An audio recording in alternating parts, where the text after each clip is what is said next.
Welcome back to the City Current Show. I'm your host, Jeremy Park. We're always honored to bring you inspiring stories of individuals and organizations making a difference and powering the good.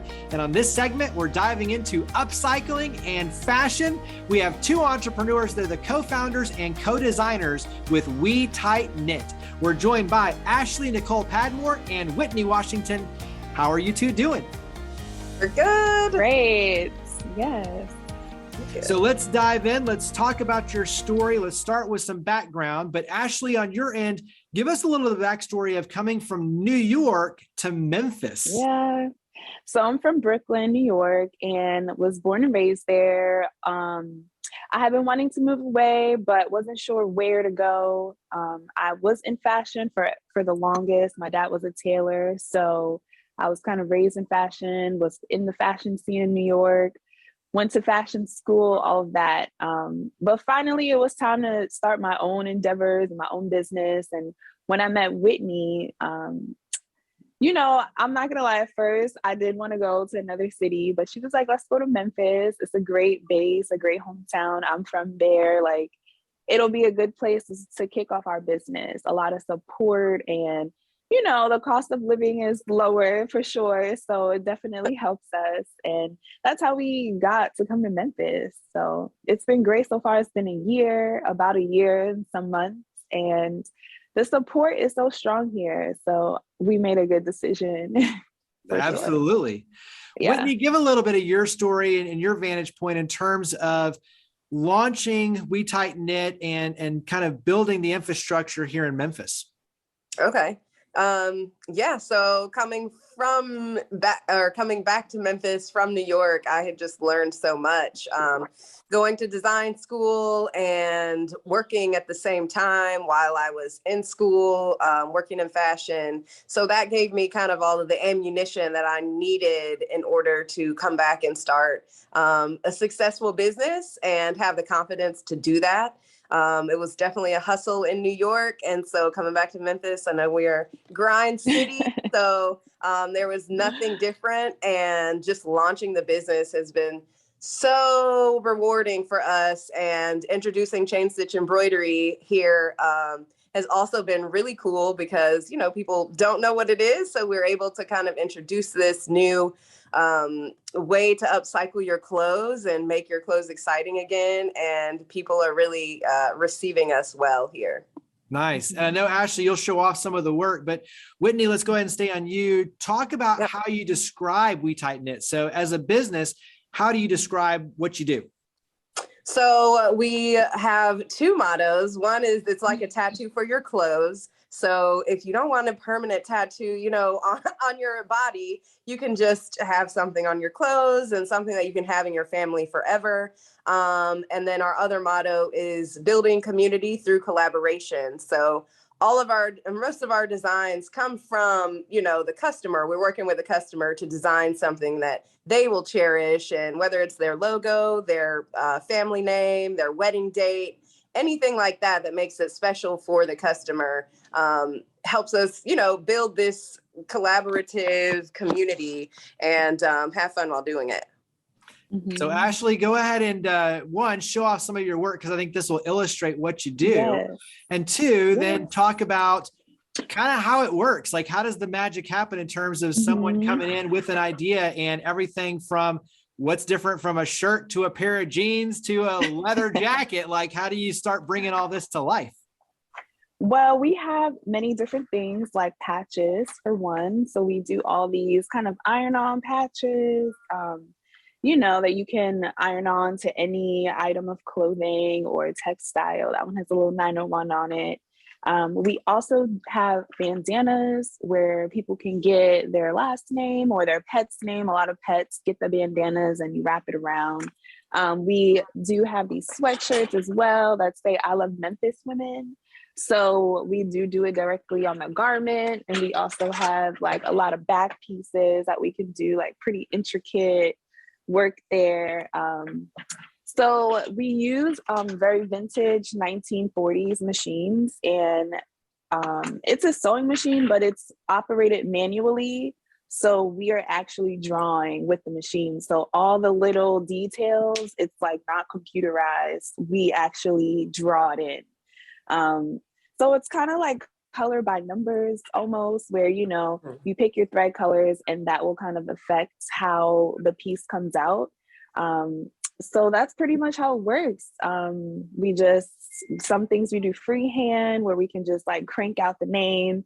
Some things we make a little stencil for it and we sew over it. So it really is very similar to a tattoo. A very collaborative process. You know, the clients will be there designing with us, letting us know like, not this color, you know, make it bigger here. So that's the part that's really great. Yeah.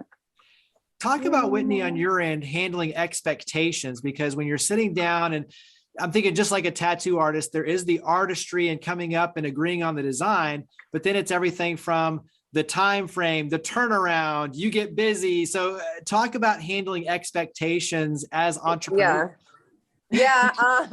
Wow. Expectations. So I came from kind of more a digital embroidery background. That's where I learned, where you can just design it, stick it in the machine, and it's going to take 5 to 10 minutes to just sew it. But with us, we are doing it by hand. So it takes a little longer. It takes a lot longer. Each piece is very unique and special. Even if you're getting something like a bunch of patches with your logo, each one is going to look different. So we do tell our customer, you know, once you put your order in, it's going to be about a 2 to 3 week turnaround. Our clients are really trusting of us. And so a lot of them are like, whatever you decide, whatever colors you decide.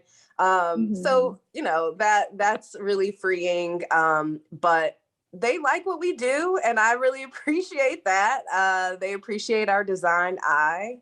But yeah, it just does take a little longer than maybe what people expect. But once you see it kind of happening in real time, you see everything is stitch by stitch, you know, and it's a painstaking effort, but we love to do it. What's been the feedback, Ashley, already on your end? And as you mentioned, I mean, you're about a year in terms of moving to Memphis and getting everything going, and, you know, coming up on really 2 years. But what's been the feedback so far from the customers and from your clientele? Oh my gosh, everyone is loving it. And I'm so grateful for that. We do a lot of on-site pop-ups and activations where people can actually see us sewing their garment, and they're taking videos and they're like FaceTiming their friends, like trying to show them and saying like how cool it is. So everyone is really loving it. And like Whitney said, you know, a lot of people didn't know what chain stitch was. They're like, are you crocheting? Are you knitting? We're like, no, this is embroidery. So, you know, just them being interested to see like, what are you doing? Like, what is this machine? Like, is that a regular sewing machine? So usually people, they get intrigued by the sewing machine, and then they're like, my grandma had a machine like that, and we're like, well, we're embroidery, like, you know, we start to explain the process, and they're like, oh my gosh, so you can do this, you can do that, and you kind of see in their eyes like they're thinking like, oh my God, I could get this and that, and then they bring their closets to us. They literally bring us their closet. We love it. They bring like 20 pieces, and they're like what you said, they're saying, oh, just do whatever, because, you know, this is like sitting in my closet forever and I need some life to be put into it. And they love our aesthetic. And so that, yeah, everyone has loved it. Carry that forward, because there is a really powerful upcycling, reinvention, taking clothes that, you know, as you mentioned, are sitting in the closet and you're not wearing, and adding a whole new personality to them. And in some cases, clothes that could be thrown in the landfill now all of a sudden have a new life. And so there's an environmental aspect just as much as a creative aspect to what you're doing. Give us a little bit of that side in terms of what you're seeing play out. Yeah, I would say that I think the shopping experience has changed in general. I think that people recognize fast fashion is not really good for our environment. So people are looking for a way to shop smarter and to upcycle their clothes and to, you know, save the planet. And so we're kind of offering them this, and then their wheels start to turn into, well, how can I make this something special that will last forever? And so a lot of people have brought us things like one lady brought us bags that her maybe grandfather had used in the army. Her husband's grandfather had these bags from the army, like, and he had, used them in the war and everything, so we can upcycle that. And also people want an experience. They want something, like if they put on this piece of clothes, it's like, oh, I remember where I got this, how I designed it. I had a hand in it. So people want the experience and just something more special that they can take home with them. And so we can provide that, and, they can pass it down in their family. And a lot of people have gotten a lot of 901 Memphis themed items. So it's just really cool to see how proud people are to be from this city. We love it. Yeah. I like the aspect, like you say, of people want an experience. They want a story, and their clothing now can share and be a story. For you as entrepreneurs, what's something, and I think the experience side is definitely one element of this, but what's something that you've learned on the business side of We Tight Knit? Oh, something I learned is that, I've been like an artist in fashion all my life. I never took business in school. So it was hard kind of separating the art from the business side of things.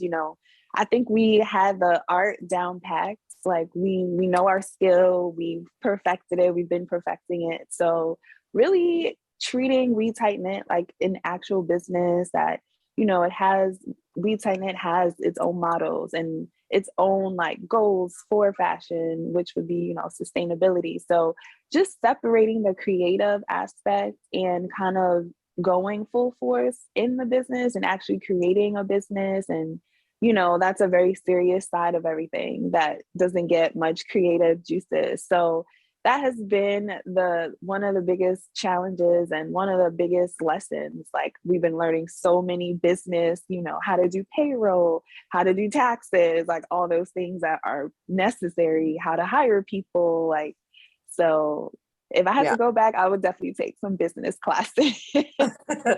I definitely think experience is the best teacher. And coming from a background in advertising and in buying, I think that I was able to see like the customer. It's like, does the customer influence, society, or is it me telling the customer like what to wear in order to, make that influence? But for me, I feel like being able to connect with customers has shown me like what's popular, what's trending, and what they want to see. So I am just taking every experience as a learning experience to see like what the market wants. I do like to dictate sort of design wise, like on my end, but just to see like popular, like an evil eye or just little flash stitches that people want. And a lot of people want them, I'm able to see like what the market is telling me. So I'm just learning that way to run my business from that end rather than trying to dictate it so much. Yeah. Paying attention is a big piece of it. What's something that you've learned from each other working together? Oh, wow. There's nothing small about running a small business. We both do the design. We both do the same thing. So I think that it has been, it's been challenging for us to see where each other's strengths are and then play our business to that. Because, if we're both trying to do the same thing, we're going to get in a fight. Like we're not going to talk. And then the business is going to suffer, So just communication and knowing what the other one is doing and what their vision is for the next week. I'm going to say for the future, but even just for the next week, is so important so that we can be like united. Yeah. Yeah. I think that like, we always say I'm more of the micro and Whitney's more of the macro. Like I tend to get really like technical on the little like things, and Whitney's more like, what are we going to do in 6 months? So I think that's a great balance. And she's taught me to have more of a macro like sense of this, scope of seeing things. So nice. Yeah. Well, let's go ahead and wrap up with where we can go to learn more about We Tight Knit. Where can we find you? So mention how we can get in touch and where we can go to be a part of everything you're doing. Okay. Yeah, you can check us out on Instagram at We Tight Knit. Our website is wetightknit.com. You can email us at getpersonal@wetightknit.com. And yeah, keep it tight knit. Keep it tight knit. Yeah, email us with any of your custom orders. Ashley's showing you a little hand of our studio. Show them the machine, Ashley. Yeah. So yeah, if you have any custom orders, custom ideas, please email us at getpersonal@wetightknit.com. This is a piece I'm working on. It's kind of our So you control it under here. Yes. That's the direction and the pedal, the foot pedal that everyone knows. And then it moves it up here. And Whitney's working on this orange right now. So we kind of go over the image. Yeah, it's like paint by numbers. Like Ashley was saying, it's really fun. But very, very hit us cool. up, you guys. Thank you so much for having us. Absolutely. Yeah. Thank you for all you do. you. Thank you for coming on the show. We appreciate it. Okay. Thank you. Thanks, Jeremy. Bye, Memphis.